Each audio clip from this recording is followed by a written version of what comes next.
আমাদের এখানে মসজিদের মাইক খোলা হচ্ছে।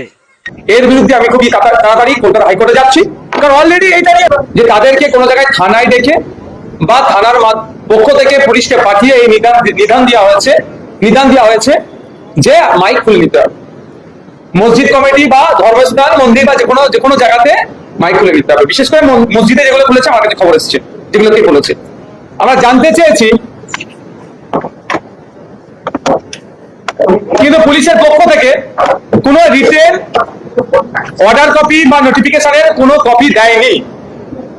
পুলিশকে জিজ্ঞাসা করা হলে পুলিশ এ ধরনের তাদেরকে এড়িয়ে গেছে যে এই ধরনের কোনো রিটেন কপি নাই, বলা হচ্ছে এটা শুনতে হবে। কিন্তু এটার উপরে হয় না। আমরা দূষণ নিয়ন্ত্রণের পক্ষে বারবার, পলিউশন কন্ট্রোলের পক্ষে আমরা, পলিউশন হোক, সাউন্ড পলিউশন হোক, আমরা কোনোভাবেই চাই না। কিন্তু এটা একবার না একাধিকবার কলকাতা হাইকোর্ট থেকে সুপ্রিম কোর্ট পর্যন্ত মামলা গড়িয়েছে। স্পষ্টভাবে সেখানে গাইড করে দেওয়া হয়েছে যে কোন জায়গায় কত ডেসিবেল সাউন্ড বাজাতে পারে। পশ্চিমবঙ্গের দূষণ পরিষদ বলুন বা যে আইন আছে 2000-এর আইনের পরিপ্রেক্ষিতে 4টে ক্লাস করা আছে, 4টে পার্ট করা আছে: industrial area, commercial area, residential area, silence area বা জোন, যেটা কি বলুন।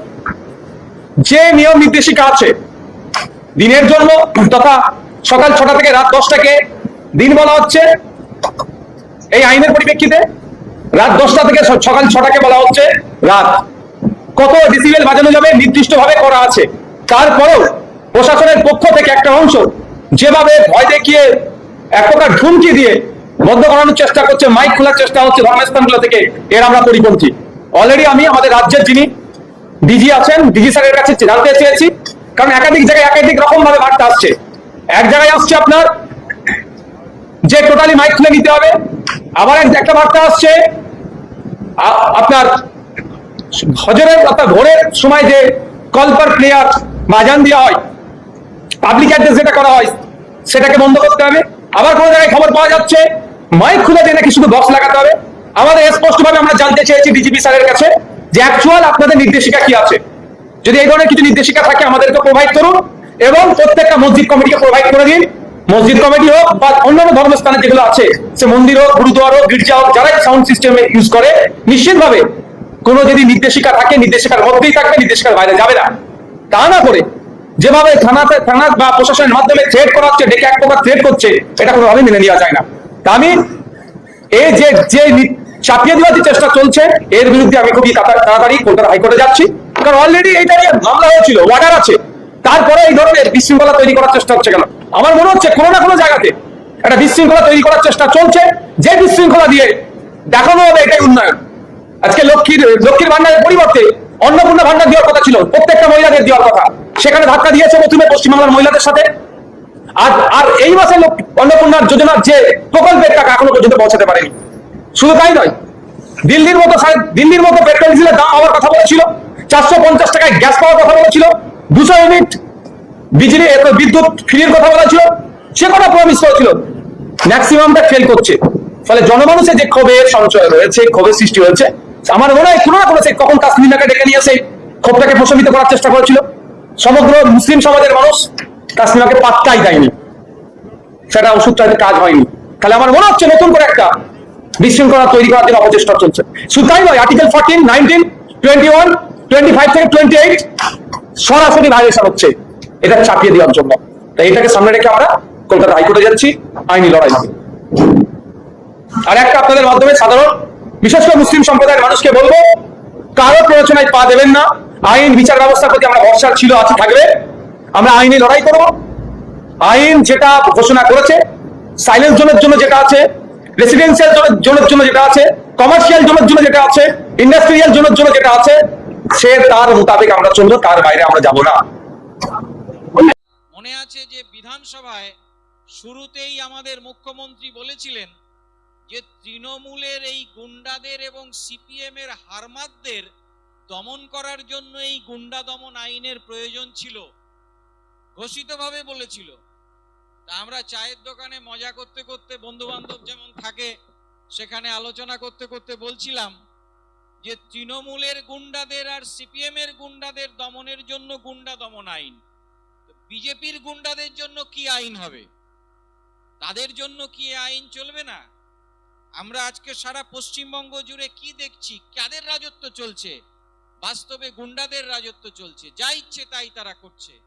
এই যে আইন আপনারা শুনলেন সুজাতদার কাছে, আচ্ছা বলুন তো, আইন আমার বিরুদ্ধে যদি একটা ধারায় কেস হয়, আমার আত্মপক্ষ সমর্থনের কোনো সুযোগ থাকবে না? আমি হাইকোর্ট সুপ্রিম কোর্টে যেতে পারবো না? এ আইন বলছে আপনি পারবেন না। এ আইনে আপনি কোনো কোর্টে যেতে পারবেন না। এ আইন এমন আইন বলছে যে আপনার বিরুদ্ধে অভিযোগ হবে, আপনাকে আটকে রাখবে। মনে হচ্ছে আপনি কোনো খারাপ কাজ করতে পারেন, মনে হচ্ছে আপনি কোনো সমস্যা তৈরি করতে পারেন, মনে হচ্ছে আপনি গন্ডগোল করতে পারেন, তাই আপনাকে আমি 1 বছর আটকে রাখবো। কিন্তু আপনি কোর্টে যেতে পারবেন না। আপনি উকিল নিয়ে supreme court, high court, lower court কোথাও যেতে পারবেন না। এই আইন কি আমরা এতদিন যা বলতাম যে আইনে আছে পুলিশ তুমি বেআইনি কাজ করো না, এই সমস্ত বেআইনি কাজগুলো কিন্তু আইনের খাতায় লিখিত হচ্ছে। এই যে এনকাউন্টার, আপনারা হাত প্রসঙ্গে যে কথাটা বলার, যে তারা বলছে যে এই হকাররা কিছু জিনিস এনে বিক্রি করছে, সামান্য লাভ নিয়ে ফিরে যাচ্ছে, তারা অবৈধ, এদের ব্যবসাটা হয়ে গেল অবৈধ। আর আদানি আম্বানি লক্ষ লক্ষ কোটি টাকা যে লুটে নিচ্ছে সেটা অবৈধ নয়। সেক্ষেত্রে আমরা কিন্তু খুব পরিষ্কার, আপনারা খুব পরিষ্কার নিশ্চয়ই, যে আমাদের সরকার যারা রয়েছে বিভিন্ন জায়গায়, তারা কিন্তু গরিব মানুষের পক্ষে কিছু বলবে না, গরিব মানুষের পক্ষে কোনো আইন করবে না।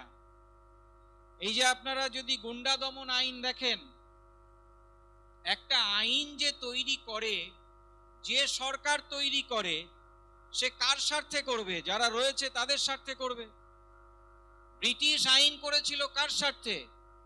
ব্রিটিশ আইন করেছিল ব্রিটিশের স্বার্থে। ব্রিটিশ আইনের যে দৃষ্টিভঙ্গি ছিল, সে দৃষ্টিভঙ্গি ছিল যে আমি এই আইনের বলে জোর করে, অত্যাচার করে, মেরে ধরে শাসন বজায় রাখবো। স্বাধীন ভারতবর্ষে আইনের দৃষ্টিভঙ্গি কি তাই হওয়া উচিত? ব্রিটিশের আইনের যে দৃষ্টিভঙ্গি, স্বাধীন ভারতবর্ষের দৃষ্টিভঙ্গি কি হওয়া উচিত? সে দৃষ্টিভঙ্গি হবে যে আমি আইনের শাসন বজায় রাখবো, অরাজকতা যাতে না হয় সেটার জন্য আইন হবে। যে কারণে আপনারা জানেন আমাদের জেল বলা হয় না, কারাগার বলা হয় না, সুন্দর নাম করেছে সংশোধনাগার। তাহলে আইনের উদ্দেশ্য হচ্ছে যে বেআইনি কাজ করছে, যে অন্যায় করছে, তাকে সংশোধন করার জন্য আইন। কিন্তু আপনারা বলুন, এই যে গুন্ডা দমন আইন, যাদের দৃষ্টিতে নেতাজি সুভাষচন্দ্র গুন্ডা, যে বিজেপি আরএসএস এর দৃষ্টিতে নেতাজি সুভাষচন্দ্র গুন্ডা, তারা এনেছে গুন্ডা দমন আইন। এক্ষেত্রে বুঝতে কি অসুবিধে হয় যে কাদের জন্য এই আইনটা এনেছে? আপনারা